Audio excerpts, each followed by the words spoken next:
As a child, Emily had always been afraid of the old abandoned house on Willow Street. It was rumored to be haunted, and there were stories of strange things happening there late at night. But as an adult, Emily had forgotten about her childhood fears, until she found herself standing in front of the house once again. She had inherited the house from her late uncle, who had lived there alone for many years. Emily had never met her uncle, but she knew that he had been a recluse, rarely leaving the house except to buy groceries. As she stepped inside, Emily immediately felt a sense of unease. The house was dark and dusty, and it smelled musty and stale. Moreover, there were also some bloodstains on the walls. Emily's first priority was to clean up the house and make it livable. As she began to sort through her uncle's belongings, she noticed that there were strange markings on the walls and floors. They were symbols most probably made with blood that she didn't recognize, and they made her feel uneasy. But she pushed aside her fear and continued to clean. As the day wore on, Emily grew more and more exhausted. She had been working for hours, and the house seemed to be getting darker and more oppressive. She decided to take a break and go outside for some fresh air. As she stepped onto the front porch, she saw a figure standing in the shadows. It was too dark to make out any features, but she could sense that it was watching her.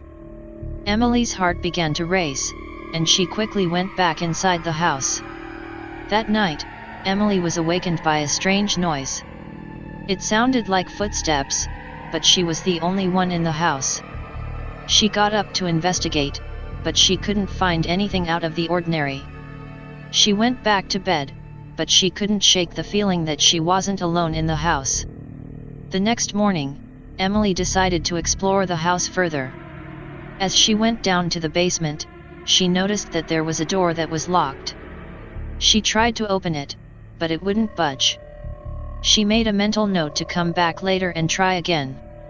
As the days went on, Emily began to experience more and more strange occurrences. Objects would move on their own, doors would slam shut, and she could hear strange whispers in the middle of the night. She tried to ignore it, but the fear was starting to consume her.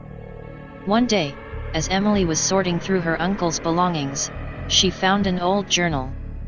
As she read through it, she realized that her uncle had been obsessed with the occult. He had been performing rituals in the house, trying to summon something from another world. Emily realized that the strange symbols on the walls and floors were part of the ritual. She had unknowingly been living in a house that was a gateway to another world.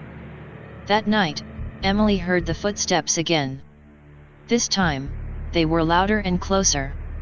She tried to leave the house, but the front door was locked. She was trapped.